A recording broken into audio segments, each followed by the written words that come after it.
بسم اللہ الرحمن الرحیم۔ میرے پیارے عزیز دوستو، جب سے اللہ تبارک و تعالیٰ نے اس روح زمین پر بسنے والے انسانوں کی تخلیق فرمائی ہے، یعنی حضرت آدم علیہ السلام اور حضرت حوا علیہ السلام کی تب سے ہی اللہ تبارک و تعالیٰ انسان پر گاہے وگاہے اپنے احکامات نازل فرماتا رہا ہے۔ پیارے دوستو، لہٰذا اللہ تبارک و تعالیٰ نے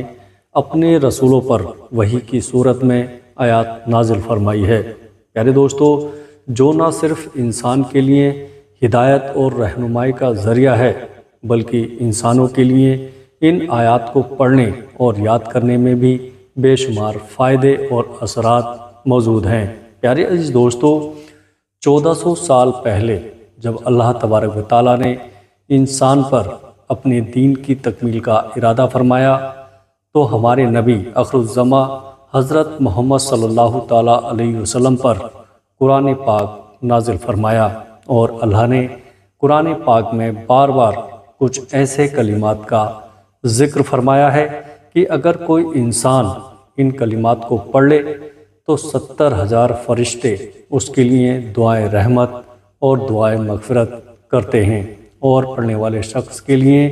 اس کی حاجت کی منظوری تک اللہ تبارک و تعالیٰ سے گریہ ازاری سے دعائیں مانگتے رہتے ہیں۔ میرے پیارے عزیز دوستو، جان لیں کہ یہ 3 کلمات ہیں جن کا تذکرہ ہمارے پیارے نبی حضرت محمد صلی اللہ تعالیٰ علیہ وسلم نے کچھ اس طرح سے فرمایا ہے۔ آپ کی خدمت اقدس میں ایک صحابی نے عرض کیا، یا رسول اللہ صلی اللہ تعالیٰ علیہ وسلم، کوئی ایسی نصیحت تجویز فرما دیجئے کہ دشمن کے شر سے، شیطان کے شر سے، رزق کی تنگی سے، تمام دنیاوی مشکلات کے شر سے، قبر کے شر سے، محشر کے شر سے، پل صراط کے شر سے، جہنم کے شر سے، اور ہر قسم کے روز محشر کے شر سے بچاؤ ہو جائے۔ تو پیارے دوستو، ہمارے پیارے نبی رحمت صلی اللہ تعالیٰ علیہ وسلم نے اس صحابی سے فرمایا، 3 آیات کریمہ ہے کہ جو شخص ان آیات کو نماز فجر کے بعد پڑھ لے گا تو جو بھی اس کی حاجت ہوگی، یہ آیات کریمہ اللہ تبارک و تعالیٰ سے فریاد کرتی رہیں گی۔ پیارے دوستو، تو جو بھی نماز فجر کے بعد یہ 3 آیت مبارکہ پڑھے گا، جب تک اس کی حاجت پوری نہ ہو جائے، یہ آیت اس کے لیے اللہ تبارک و تعالیٰ سے دعا کرتی رہیں گی۔ پیارے دوستو، صرف یہی نہیں بلکہ رسول اکرم صلی اللہ تعالیٰ علیہ وسلم نے ارشاد فرمایا، 70,000 فرشتے اس شخص کے لیے شام تک دعائیں مغفرت اور دعائیں رحمت کرتے ہیں۔ پیارے عزیز دوستو، جو شخص صبح نماز کے بعد یہ 3 آیات پڑھ لے گا، دوستو یہ بات تو ہم سب مسلمان بخوبی جانتے ہی ہیں کہ قرآن مومن کے لیے شفا ہے۔ پیارے دوستو، یہ بات اللہ تبارک و تعالیٰ خود قرآن کریم کے اندر فرما رہا ہے۔ پیارے دوستو، اور جان لیں کہ قرآن پاک وہ واحد آسمانی کلام ہے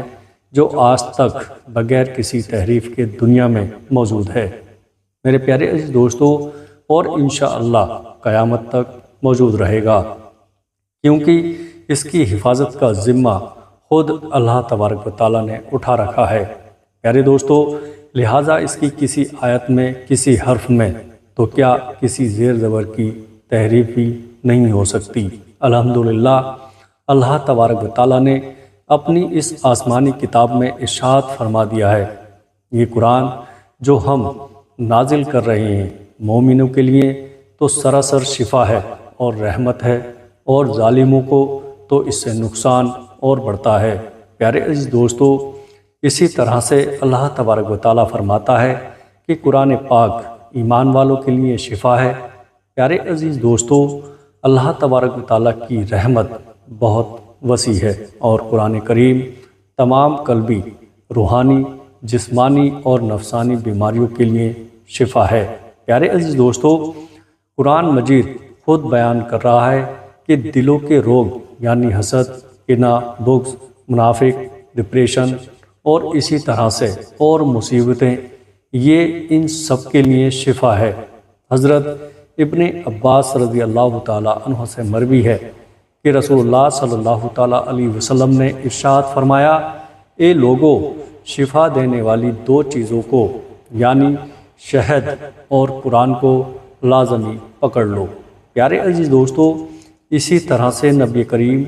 صلی اللہ تعالیٰ علیہ وسلم قرآن پاک کی آخری 3 صورتوں یعنی معوذتین کی بھی بے پناہ برکت بیان فرماتے ہیں۔ پیارے دوستو، آئیے اب بات کرتے ہیں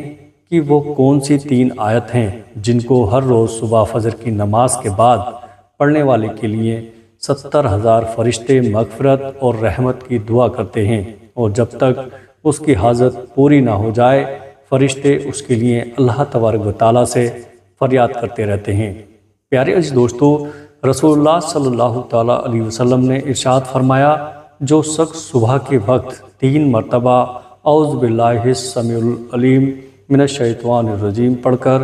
سورہ حشر کی آخری 3 آیت ایک مرتبہ پڑھ لے تو اللہ تبارک و تعالیٰ 70,000 فرشتے مقرر فرما دیتا ہے، جو شام تک اس کے لیے رحمت کی دعا کرتے رہتے ہیں، اور اگر اسی دن مر گیا تو شہید مرے گا، اور جو شام کو مغرب کی نماز کے بعد یہ عمل کرے گا تو اللہ تبارک و تعالیٰ 70,000 فرشتے مقرر فرما دے گا۔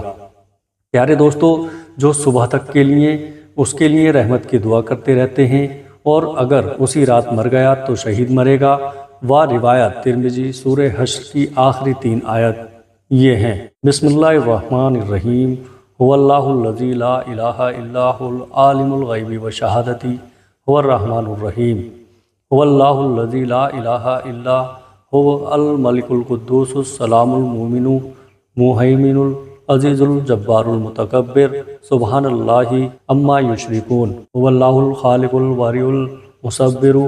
لہ السماء الحسنی یسبح لہ ما فی السماوات والارض وہو العزیز الحکیم۔ پیارے دوستو، یہ صورت آپ اسکرین پر بھی دیکھ سکتے ہیں۔ میرے پیارے عزیز دوستو، دیکھیے کتنا چھوٹا سا عمل ہے اور کتنی بڑی فضیلت ہے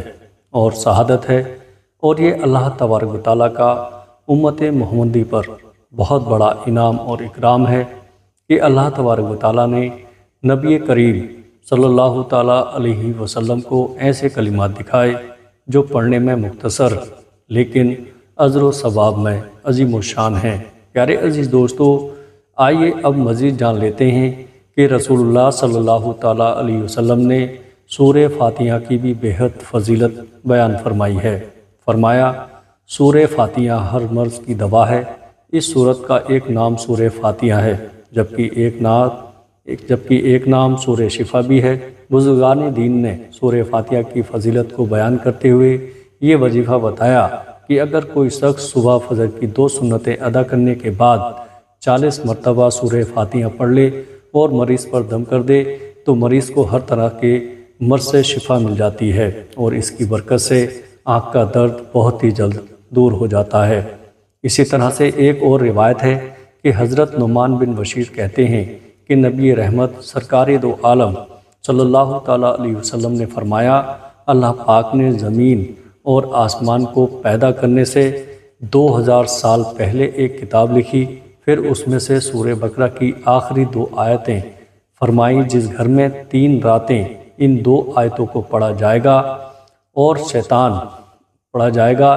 اس گھر کے قریب بھی نہ آئے گا۔ حضرت ابو ذر رضی اللہ تعالیٰ عنہ سے روایت ہے کہ نبی کریم صلی اللہ تعالیٰ علیہ وسلم نے ارشاد فرمایا، بے شک اللہ پاک نے مجھے اپنے عرش کے نیچے کے خزانے میں سے 2 آیات عطا فرمائی ہیں کہ جن کے ذریعے سورہ بقرہ کا اہتمام فرمایا، انہیں سیکھو اور اپنی عورتوں اور بچوں کو بھی سکھاؤ، بے شک یہ نماز اور قرآن اور دعا ہے۔ یوں تو پورا قرآن پاک ہی مومنوں کے لیے شفا اور رحمت ہے، لیکن نبی کریم صلی اللہ تعالیٰ علیہ وسلم نے جن آیات کا خصوصی طور پر تذکرہ فرمایا ہے، ہر مسلمان کو یہ آیات لازمی سیکھنی چاہیے، یعنی زبانی یاد کر لینی چاہیے۔ اسی طرح سے نبی کریم صلی اللہ تعالیٰ علیہ وسلم نے ارشاد فرمایا، اللہ اس شخص کا چہرہ تر و تازہ رکھے جس نے میری حدیث سنی، اسے یاد رکھا اور دوسروں تک پہنچایا۔ تو اللہ تبارک و تعالیٰ سے دعا ہے نیکی کی بات کو سننے، سمجھنے اور اس پر عمل کرنے کی طاقت اور توفیق عطا فرمائے، آمین۔ دوستو، آپ سب اپنی مغفرت کی دعائیں اللہ رب العالمین سے کرتے ہیں تو پھر ہمیں اپنی مرحومین کے لیے بھی زیادہ سے زیادہ ایصال ثواب کرنا چاہیے، اور صرف اپنے ہی مرحومین کے لیے نہیں بلکہ تمام مومنین، مومنات، مسلمین اور مسلمات من جملہ کہا کریں کہ جو بھی مسلمان اس دنیا سے رخصت ہو چکے ہیں، اللہ تبارک و تعالیٰ ان تمام لوگوں کی مغفرت فرمائے اور اللہ تعالیٰ ان کو جنت الفردوس میں اعلیٰ سے اعلیٰ مقام عطا فرمائے۔ اللہ پاک ہمیں بہتر عمل کرنے کی توفیق عطا فرمائے۔ اللہ پاک میری اور آپ کی بخشش فرمائے، آمین۔ دوستو، امید ہے آپ کو آج کی یہ ویڈیو پسند آئی ہوگی، اور آپ کو یہ ویڈیو پسند آئی ہو تو ویڈیو کو لائک، شیئر اور سبسکرائب ضرور کر دیجیے گا۔ السلام علیکم ورحمۃ اللہ وبرکاتہ۔